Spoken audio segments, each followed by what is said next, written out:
Bika tokubike no moko. Twavana tata nzambi kiambote. Munkumbwa se ye mwane tata mwanda velela. Munkumbwa se. Ye mwana. Ye tata mwanda velela.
Tulendele kutofwana. Sedieto wanzambieto tata mwanda velela. Beto bana bakutukolombelo bakafulu watu sikidikisa.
Tusamba.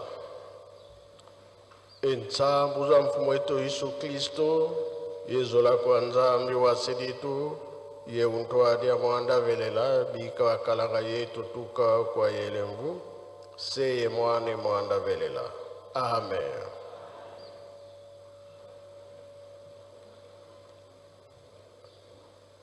Na kopo tata mwana pe tata mulimo satu. Tolanda ki matena biso mama pasteur mutate ya biso abandela ki na banzembo bayuda ake na bibeko mikanda ya suka toyoka ki to bomba to sale la po mukolo wana tobika tozana esengo mingi ba mama toye ebeli ngana sepeli biso nyo tozana esengo bongo bie bongo te.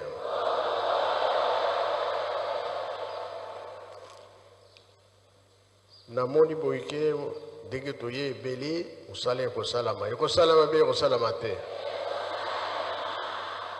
eko mona na be ko mona na te elaksete makambo nyonso baza koloba na biso makambo mosusu ya mabe tolongola ya malamu nde yango tokosalela Nkolo Yesu alobaki boye. Mokolo wana Nzambe abongisaki ke ya koboma mokili ye ayebi yango te. Bongo be bongo te. Ndenge nini vo ekiti. Kobanga esali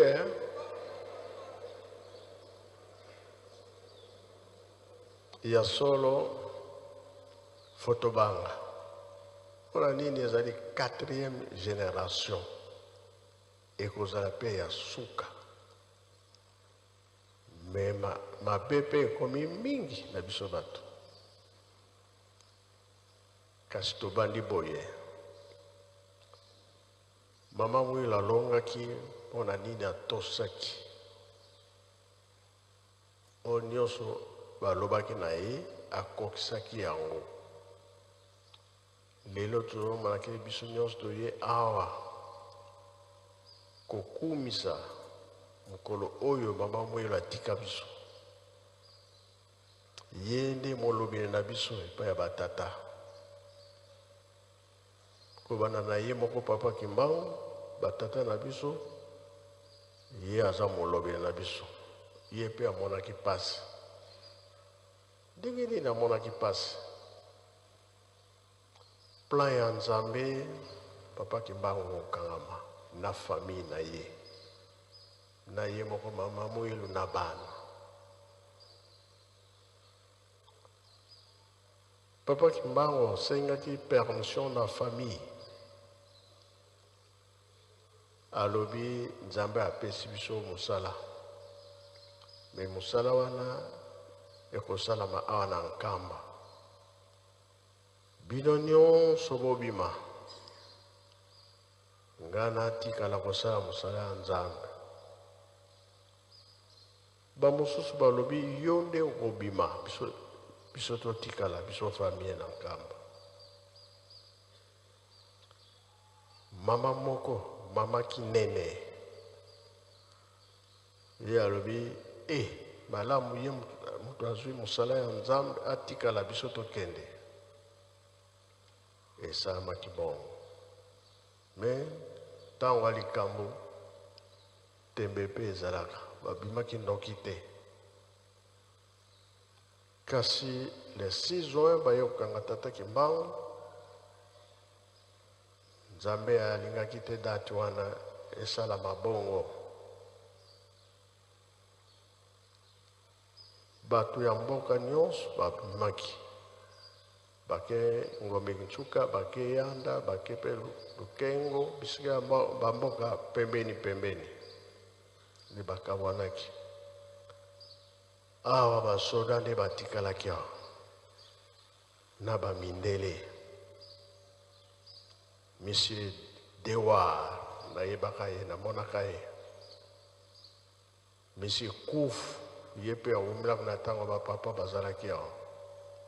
Dewa na tango na biso tuza kotanga na classe de na monaka ye. Baye kokanga Papa Kimbangu tango auti banza nsanda. Mboka etikalaki na bamindele.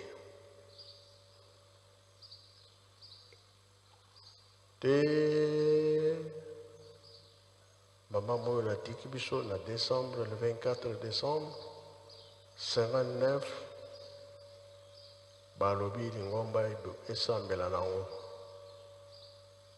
de activité ya misala lingomba ebandaki. Elakisi ke Nzambe alingi biso mingi. Liboso ebandaki na Brazzaville na 58. Biso awa na 59. Na Angola na 74. Ba français nde babandaki na Brazza, biso tolandi ba belge, ba portugais na Angola. Avant makambo nyonso wana esalama, ntango bakangi Papa Kimbangu na 21 ke Mbanzangu, batie na train ndenge bakabolaki makambo na bango Tata Nzambe. Mama Mwila fo atikala wana Nkamba na bana. Papa Kimba mfa kina Lubumbashi, kenda ki Lubumbashi. Mama Kinze mpapa kisoloke ne bakina kina Boma. Dige mama Moilo atikala ki abatela kimboka. Kasi mukolo bakenda ka Papa Kimba wasinga ki ava train démarrer à mon abango. Papa mfuma Long. Papa mfuma Mbanza, papa de Alungana. 5 ans, papa mfuma Long 3 ans. Maman Moilo mwana zangu komema azaliki papa mfuma Long. Papa mfuma Mbanza na 5 ans na ye na makolo. Distance oyo basalaki nkama Mbanzangungu bakomi ava bakoma Mbanzangungu batata moko bavandaki esika moko baza komela masanga. Tentation ya liboso yango na mama Moilo bawo baza komela masanga bazwi verre ya masanga basopeli papa mfuma Mbanza. Mama Moilo alobi koloba te baleki. Bakomi kuna na Mbanzangungu na butu wana mama Moilo azaki na pasi ya bibon.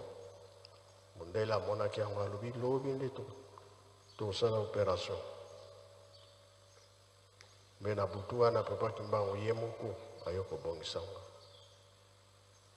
Bibon wana esilaki. Sika balali saki bango na pula ye. Na salite nyonso na nzoto. Ezaki lokola cave. Na likolo bati basoso na se nde bapula ye. Bango bakotaki ba mama Moilo na bapapa. Elakisiki komekama. Tango bazongi wana nkamba bavandaki na bamindele. Mundele wana bazaki na ye bavanda wana bapolisier. Babongisaki place moko ye mundele azwi mama Moilo. Mfuma Mbanza papa mfuma Long akangili bango na ndako wana. Azwi ba policier bokengelaka bato oyo nga nakenda na Mobembo na kosala 6 mois na Mobembo nazokokende. Kasi abakotikala soki boyoki bango solo yokopola botumba ndako yango. Kuna akendaki asalaki 6 mois. Na retour ayo okuta basoda baza wana. Nga nayebisaki bino nini? Soki boyoki solo botumba ndako oyo. Nayo okuta ndako yango eza kaka. Bakamati ye moko mundele afongoli yango. Atala mama Moilo problème zate. Papa problème zate. Bokasi atata Nzambe monanaki be monanaki te. Elakisi ke batata batiki biso na programme oyo ezali ke biso tosalela makambo ya kitoko oyo Nzambe soki asepeli tokozwa nini ye. Kasi tozali kobebisa na ndenge nini depuis ba audio ebimi tozosala mabe kasi biso tozali bana mibeko oyo tozosala na Lingomba eza malamu te. Tobundaka te, toswanaka te, tolobaka tofingaka te, tosalaka mabe te. Me likambo soki eza komonana biso meme tozosalela yango alors ekozala malamu te. Tango ezali ke ozwi biki osali mokanda na yo epai okotinda yango kaka bato wana bakoyeba ke moto akomeli nga tel asali boye alobi boye. Audio de epo ebimi mokili mobimba fo bayebake kuna bazokofingana kuna bazosala na mabe tina mangomba likambo wana nde ezopesa mabe nzambe soki asiliki pasi ekoyela biso na mokili mobimba likambo wana tosengi totika na 31 papa Mfumalongo akendaka na Mbanza Kongo kuna bakutanaki na Rwanzinga Nkuu basololaka makambo oyo ezali ke pasi oyo toza nango na mokili nzambe asili kaka malgré asilika me atikaka biso te likambo wana tosengelaki yango bolims lisumu oyo Adam Eve basalaki tour ya mibale akendaki kuna na 75 basololaki lisusu na roi ya kuna ya misato ezalaki papa akendaki Kisangani na Kisangani akendaki kuna Satana apesaki nzembo nzembo ya Satan ezoloba yo papa diangela zwa oya yo otia bilembo ngai mpe Satana nazwa ya oya ngai tokokenda lifelo mais avant azwa nzembo wana Satana aba 80-85 papa Mfumalongo alobi bien Satana mpe alobi alingi akota na lingomba nzambe papa mpe andimi na ye akota na lingomba aye koloba lisusu ke kati na lingomba bato ya kodefa mpe bazali mpe bazali te sikoyo oyo bazokoningisa lingomba bana nzambe bana Satana bato kodefa mpe ya kodefa te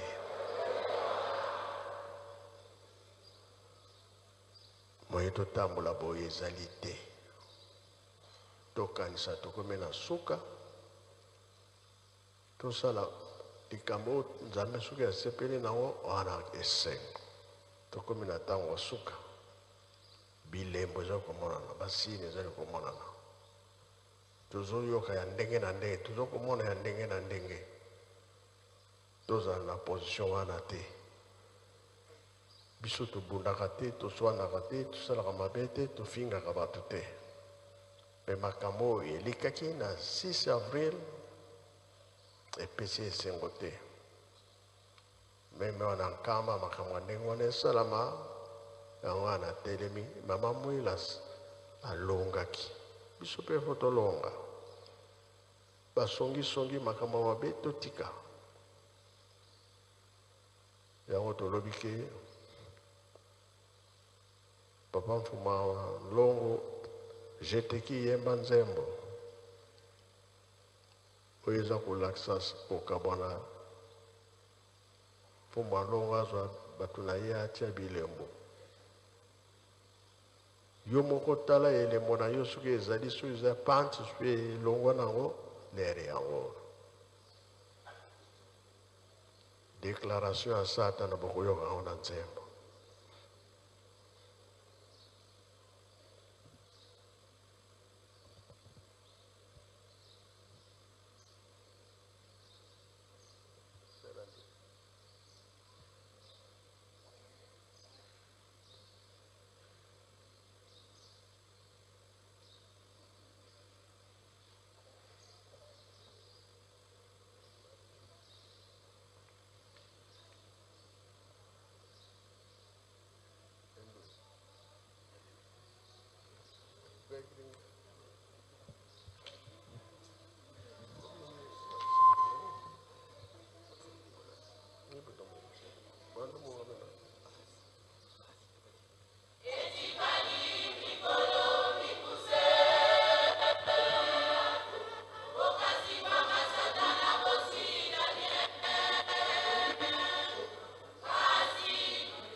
merci j'étais qui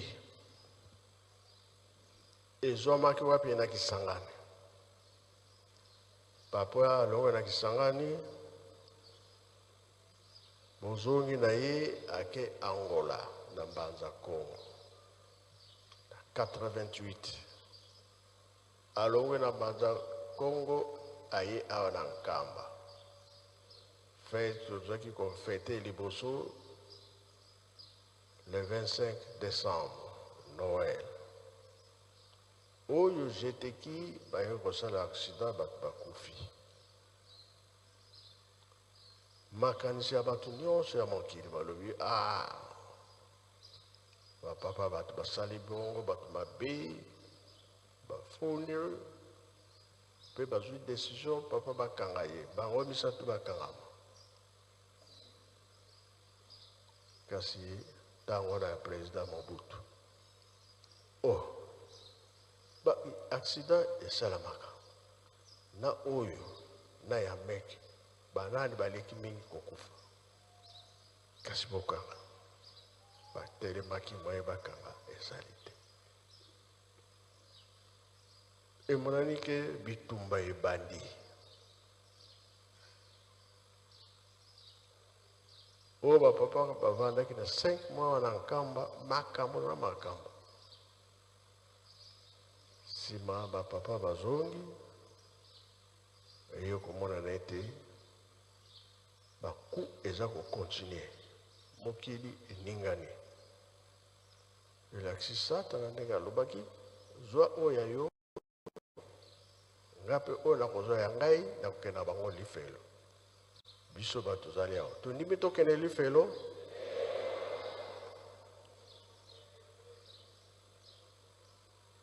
elakisi ke elembo na yo batela yango tofingaka te tobundaka te totiolaka te lolendo tolongola makambo nyonso ya bosoto ya mabe tolongola remarke oyo tosali audio biso tokosala makambo wana te tokosalela makambo wana te tokoki koloba yango mpe te tovanda kimia biso bana tata Simon Kimbangu toyebi ke tozali bana mibeko tokozwa ya exemple Égypte Moïse mpona kobimisa bana Israel ezalaki mantata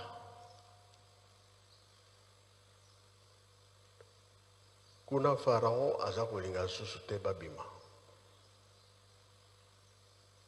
mais bokasi ya Nzambe elakisaki Ramsès mwana na ye akufi mokolo mpe bango bazwa kobima mwana akufi basali makambo nyonso mpo ete mwana wana abika Ramsès mwana na ye bakolaka ensemble na Moïse Moïse komi pembeni na kokatisa mai atindi basoda basoda bakomi pembeni Nzambe ati flu wana atiaki moyeba mona so nzela ezali te kino bana Israel nyonso bakatisaki buyar wana elongwe balandi oyo bakomi na mai bango na mai ezongi ndenge etambolaka bakufi wana kuna na bayuda oyo ya Nkamba baya kokanga papa Simon Kimbangu me kuna na camp prof kuna na mai ntango bakati baya na koma na Nkamba papa Kimbangu alobi baenemi bakomi pembeni bakanga biso basoda baza koya kasi soki oza motema makasi te bima kende na yo oyo alobi ke ya kosupporte ya kokoka ye wana atikala kobima ya bato ndenge boyebi maleme manevre badingika bakoma pembeni kote ya nani wana ekomi flu camp prof na ndako ya mitino flo basoda bazomona so nzela te te bato ntango babimi oyo balobi biso tokotikala toza makasi flo wana elongwe bakoti menance ebandi me mobeko ezalaki ete soki babeti yo kozongisa te oyo nyonso koningisa bakosala makambo nyonso tozongisa si oyo azalaki wana azongisaki mwana na bango akufi masasi elingaki ebima te ebimi donc bakitisaki mibeko moïse na nzela azwaki mibeko ya moïse nzambe apesaki ye ekomamaki na maboko ya yo moko tata nzambe na moto esikaki batikaki bana nyonso ya israele ntango moïse azwi mibeko akei kotala bango basali nzambe mosusu ya or moïse asalaki ye pasi mabanga mibale nzambe apesaki asalaki na moto ye abengi bamosusu balo moïse azongi ntango atali abengi oyo alingi aya kote na nga azali aya oyo alingi atikala na ye kuna atikali oyo balingaki bandimaki bayaki ebele oyo batikalaki kuna abwakeli bango mabanga wana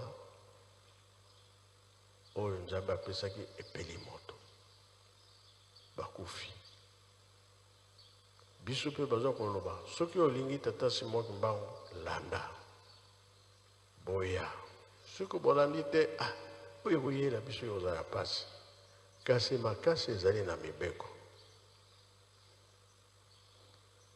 oyo ayebi ke ayebi anglais na oyo ayebi ke français na lingala toya totanga na mibeko nzambe apesaki soki toyoki mibeko nzambe apesaki nsima nde baba pasteur ye akotangela biso de la ville akotangela biso oyo ya lingomba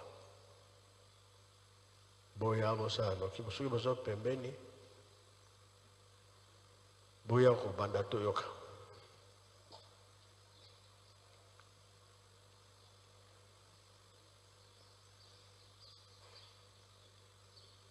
papa Wumba azali yaka otanga ya lingala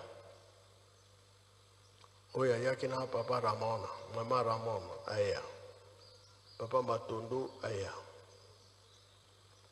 de la ville aza na ye awa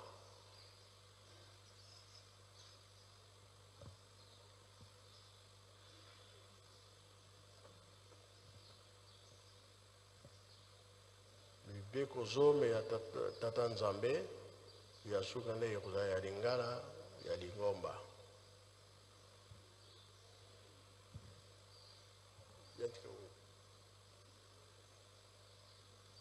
banda na yo ya français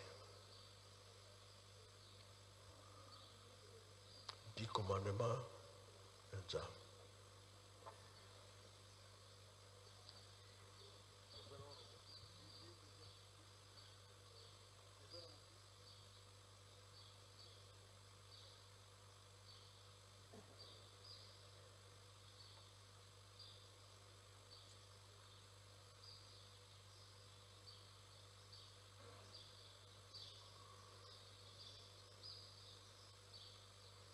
bien ava bakokana tosengi nzembo kolo yaka dirige teki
Bible française qui nous le parvienne. Une Bible française.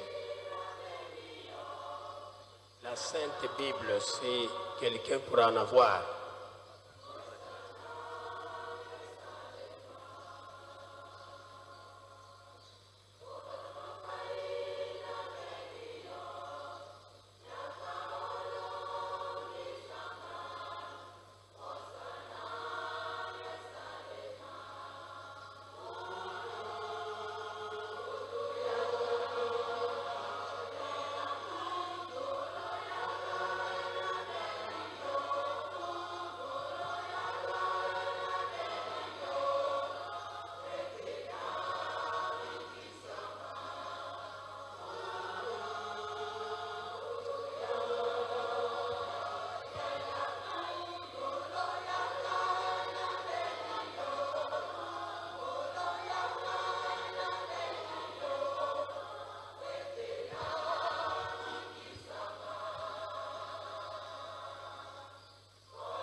Au nom du Père, du Fils et du Saint-Esprit.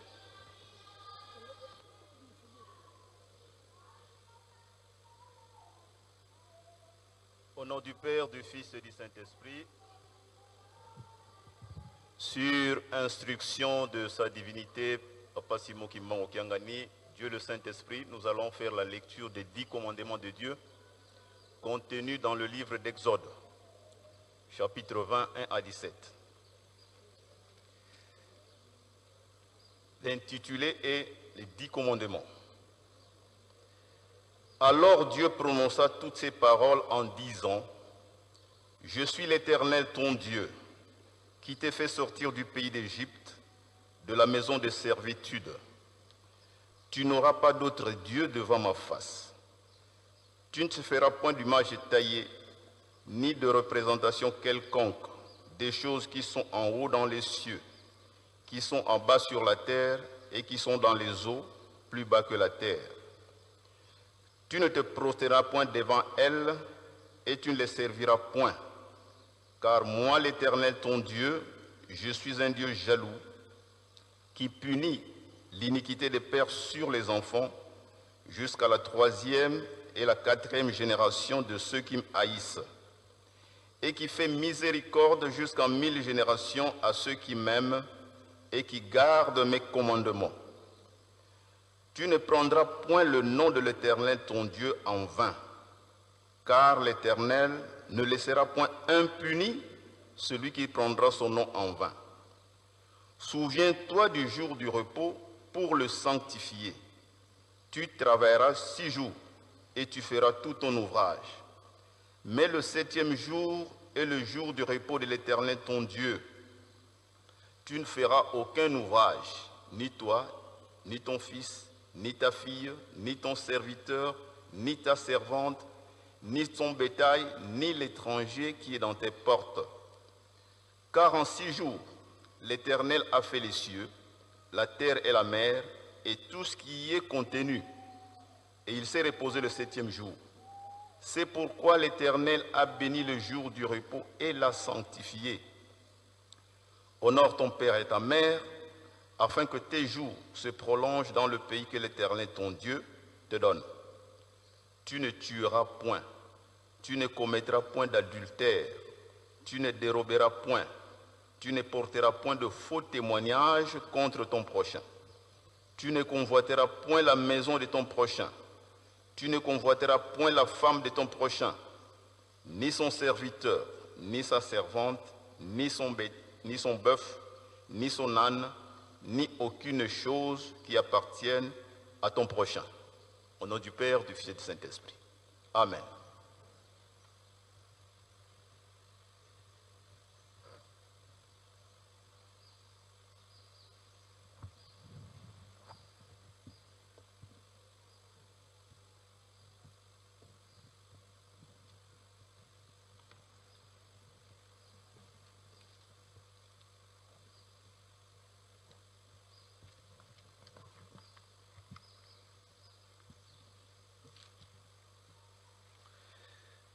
In the name of Father, Son, and Holy Spirit.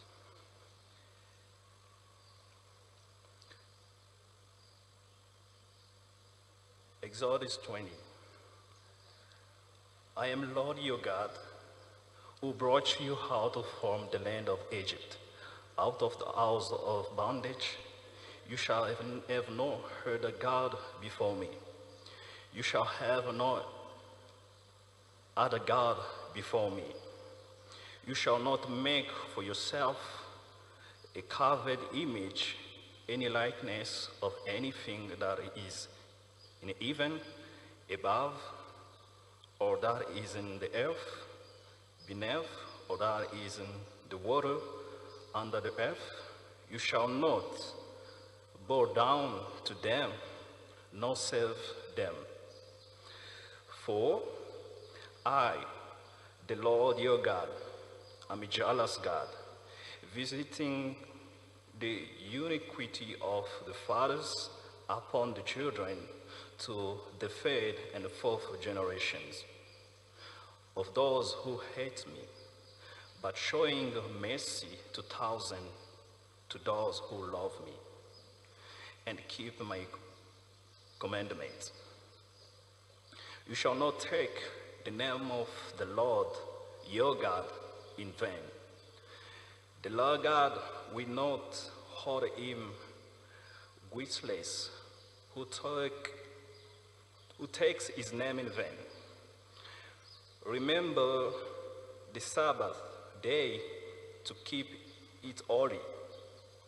6 days you shall labor and do all your work, but the 7th day is the Sabbath of the Lord your God. In it you shall do no work, you nor your son, nor your daughter, nor your male servant, nor your female servant, nor your cattle, nor your stranger who is within you, who is within you in your gates. For in 6 days the Lord made the heavens and the earth, to see and all that is in them, and rest the 7th day. Therefore the Lord blessed the Sabbath day and allowed it. In the name of Father, Son, and Holy Spirit. Amen.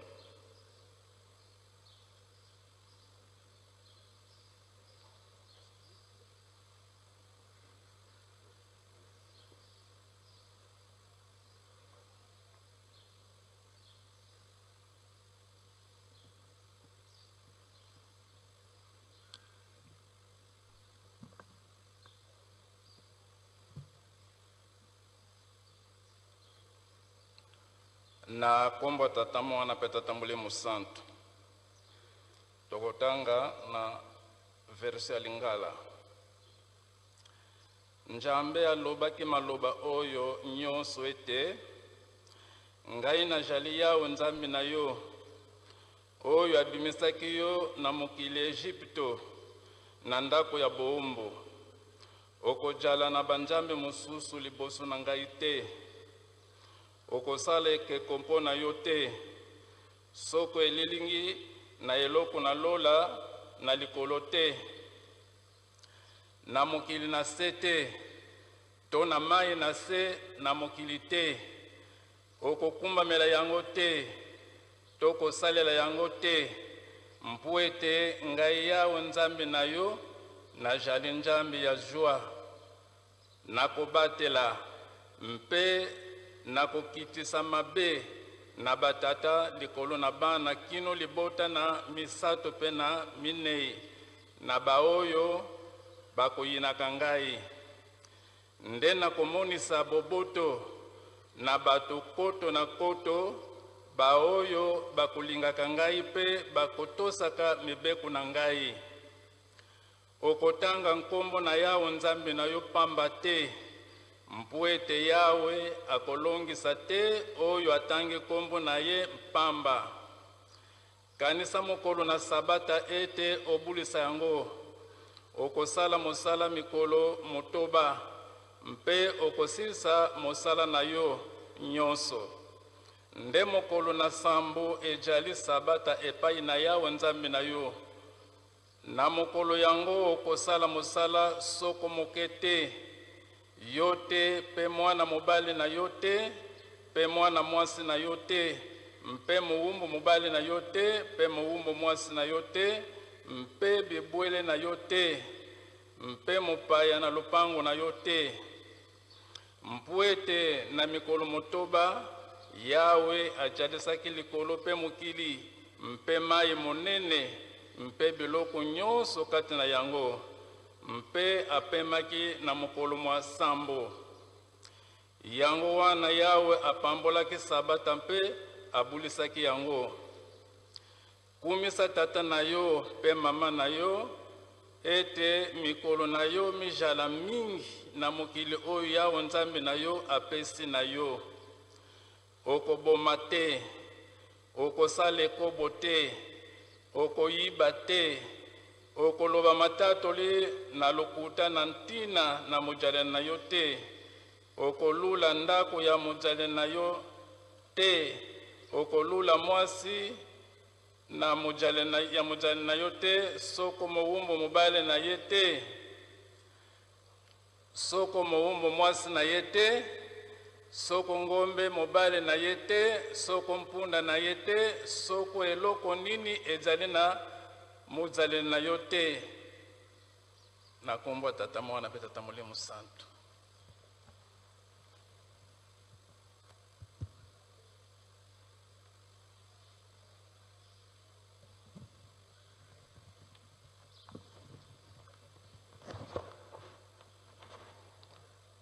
Na kombo ya nzambe tata mwana pe tata Mulimo Santo na lingomba ya nkolo Yesu oyo apeselaka ndingisa na monami na ye tata Simon Kimbangu tozalaka na mibeko 12 oyo etambusaka lingomba ya yambo tosa bango bazali na bokonzi po bokonzi nyonso euti na tata nzambe ya mibale linga bato nyonso atape bayini na yo mbeko ya misato ya lingomba komela likaya to bangi te. Ya mine, komela masanga to eloko ya kolangwisa te. Ya mitano, kobima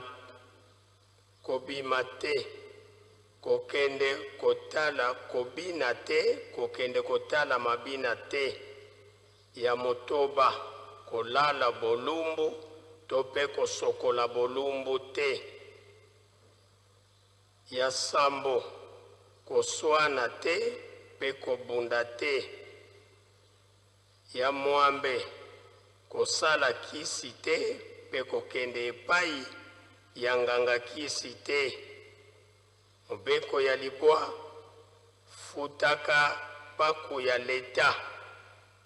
Mobeko ya zomi, kobombela moninga wayo kanda na motema te. Mobeko ya zomi na moko, ndima mabema yo liboso ya baninga. Mobeko ya zomi na mibale, kolia ngulu to sombo te. Ngulu ya mai te, nioka te, makaku nyonso pe epekisami na kombo ya Tata, Mwana pe Tata Molimo Santo.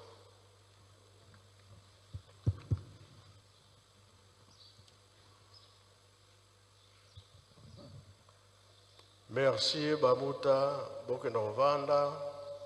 Biso nyonso toyoki tolandi mibeko Nzambe apesa biso. Na ya lingomba na ya Tata Nzambe. Yango ne kobatela mokili.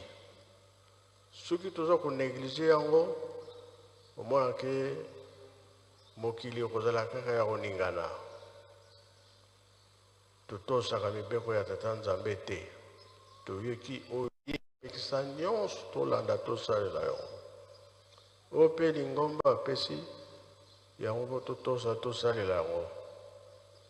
Yango wana bapapa bapesaki biso likabo yango, biso bana mibeko. Monita on tokomi na 88, 89, bapapa bayekolo baboye. Lingomba na biso so ekokisi 100 ans, bokomona makambo koyela biso ya liboso na liboso ya ndenge na ndenge. Ke tokobandela na zero. Elakisi ke tozongela susu makambo ya kala te. Tokamata makambo ya sika yango nde kolongisa biso. Soki na nivo nkamba tokomi kofingama. Kofingana pardon, kobetana, koloba mabe, likambo molimo kozala su pembeni na biso te.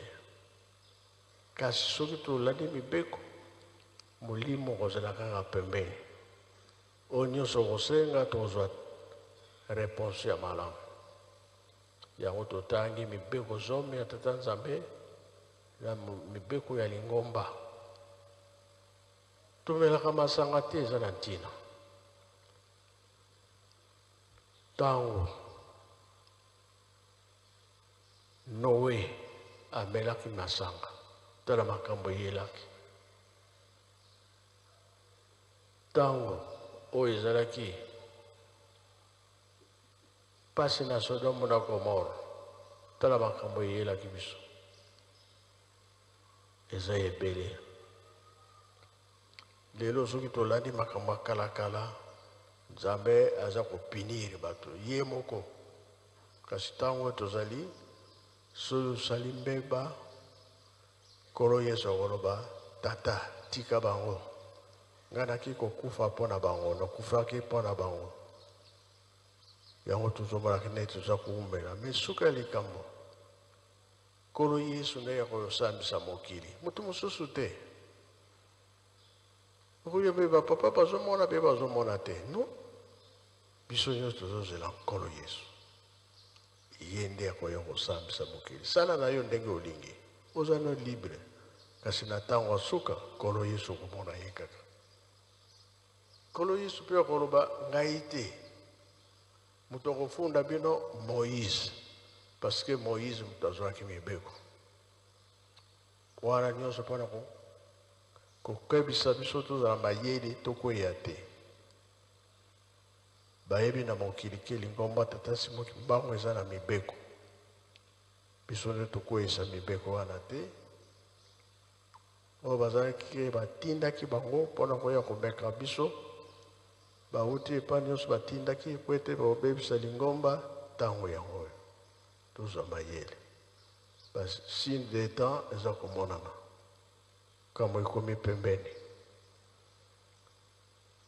lelo oyo bamama bato esi ekomi na mwanda bato bati drapeau ya Congo soki basisi lelo bato wana baye kotika yango baza koya awa na nkamba lelo kaka soki tokomona bango na lobi na lere soki lere nini lobi po bakotambola butu bakoya koma na nkamba bamama boresure toyebi soki tosali fete ya bamama moilo tokendaka mpe kotala esika bakunda tata mwasi kola nazosenga ntango nyonso $30 tokomi na biloko mibale niveleuse ekomaki ezali awa elingi oloba ete lelo soki basurveillant basisi honneur ekoleka obien jeteki soki asisi ekoleka mpona kolakisa ete oyo bapesi nanu te topesa meme okodouble yo kaka meme triple pesa na yo kaka mpona zwa nyonso nasengaki tokopesa mpe tokopesa te bobeti maboko te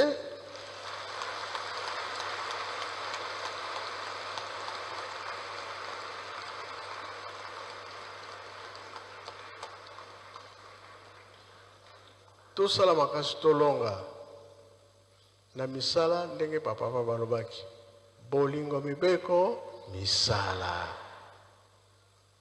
kuna nde Nzambe akolakisela biso makambo ebele basavant mpe bakobima soki tozosala te mabe oyo papa balobaki na biso emonana mpe emonana te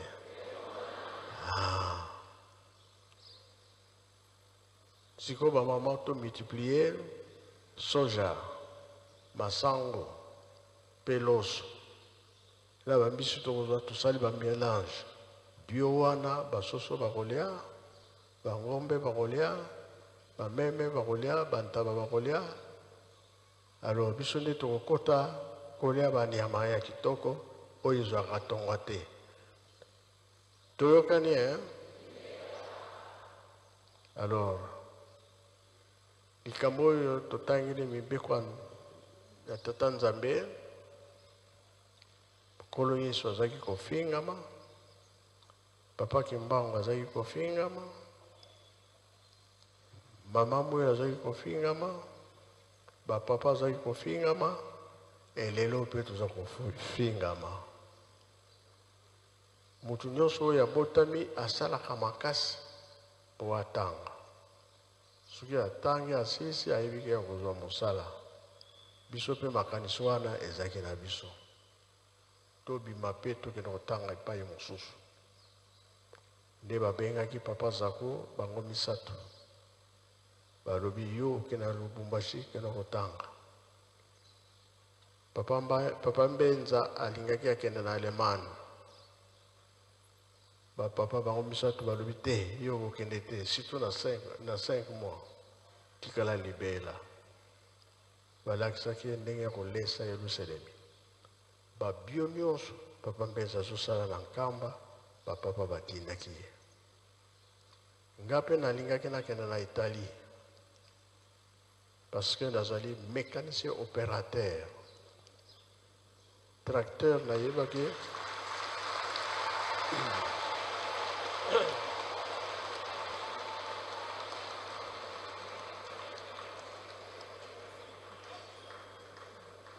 tracteur oya monene Fiat 70C yango nazalaki komema na utendele nalingaki nakende kosala koyekola na Italie tuya na machine lona galoso yemo kwa longoli na matiti apasoli nyonso kaka même tracteur wana kasi bapapa lobi kokende te navandi na ngati lelo yo donc elakisi ke mutu nyonso azalaka na ide atanga asala makanisi wana mpe ezali me toza kofingama biso tokozongisa te tozotala kaka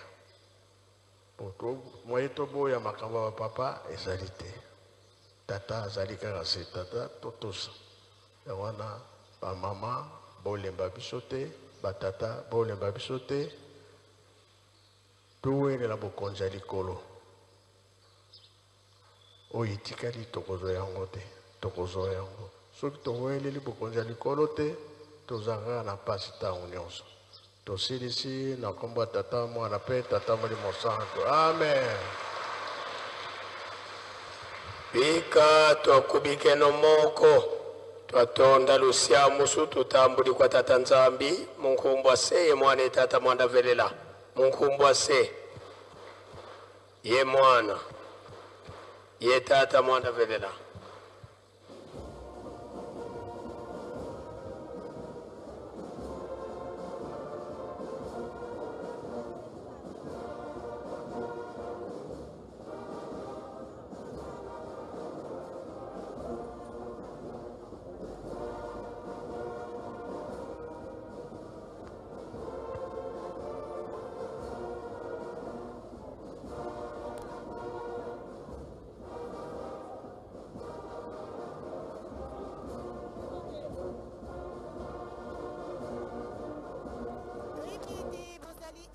ebele bozali bongo kolanda mayema azali koleka awa na kati ya fokola ya nkamba Yerusalemi na mai nyonso mauti kobima na monoko ya esantu ye moko tata Simon Kimbangu Kiangani molimo mosantu nzambe kati na bato maloba mpona bana baye ya solo boyoki malendisi minene mauti bongo koleka awa oyo nzambe auti koloba na bana na ye nakanisi papa azwi mwa ntango molai mpona maloba na ye kasi na mwa mokuse tokolobela bino bandeko bayoki mpe balandi oyo epesi mpenza mwa pasi ezali ete makambo to mpe masenginya ya mabe mazali kokota kati na eyamba na ntina ete tozali komona ete mongunya alingi ete akweyisa kondima ya bana ya nzambe kasi nzambe na biso alobi ete oyo alingi kolanda ye alanda oyo alingi kolanda te akende yango wana biso bana na ye tozali awa mpona koyoka mpe kososola mai alobi tokoki kokomante yango mingi te po ete oyo elobi nzambe ekotikala mpe bobele bongo na yango nazali kolekisa bongo maloba na mama nzuzi mpona lokota ya kikongo yesile kaba mpangi babunda luzoloke na kulanda beto na ntango ya ibenza bati ilumba bubu kinzi kele kinzi na kati ya nkamba Yerusalemi ya impa wapi sika nkangu mekatuka ndambu na ndambu bamekatuka na bainsi samna inki na kuza kukembela nkinzi ya mama mwilo kasi bampova ya santu pe ya ndwengo sonno ya mfumo dibundu wa kimbangiste tata Simon Kimbangu Kiangani alimetubati anilombaka muyimbu ya mfunu na kutubati satana metubati melemba munu beto vambana beto foti vambana pamba ve nge baka ine yange munu pe mubaka ya munu yazola tubati satana ngolo na endi mekuza manisa ya obampangi ya kele kiese pamba ve benikena kulanda beto inza ya mvimba samuna kuzabati yinki mutindu mamkera kuluta awa na nkamba Yerusalemi ya impa nkinzi kele ya mbote anmekuza siamisa diaka ba mama na jambo ya mbote ina bamekuza salati na kusumba masua yake kuza lobaka mbizi na kati na Republika Demokratika ya Kongo ya seleka bampangi ya kile jambo ya kiese yavuandaka ndozi yavuandaka jambo ya kulomba mutindu ba mama pesaka mikanda na mvula mekatoa kuluta kasikilumba ya bubu ya mekumati kimo na meso beteke vingila mindele kekatuka na bwala ya muanda samba kuza na Yerusalemi ya impa bamona iki mutindu bakimbangiste kekuza yamba bampamba ve ba mama inza mvimba kele wakena kuvingira bao papa ndala betike kwa natama mingi ve zabiso bapangi na kulanda beto na ndinga kifalansa yiki mutindu mambo gena kuluta awana nkamba Yerusalemi ya impa. Oui, chers téléspectateurs, nous venons tous de suivre le message de sa divinité Papa Simon Kimbangu Kiangani en ces jours commémoratifs de la disparition physique de Maman Marie Mwilukia Wanganzitani, épouse de Papa Simon Kimbangu. Vous avez suivi la quintessence, vous avez suivi la teneur, vous avez suivi ces messages combien fortifiants, combien édifiants que le chef spirituel vient de lancer, non seulement aux mamans kimbanguistes, mais je pense à tous les kimbanguistes à travers le monde entier. Eh bien, il a été long, explicite dans ces messages. Vous avez suivi tour à tour les chansons qu'il a fait chanter au groupe théâtral kimbanguiste, là également.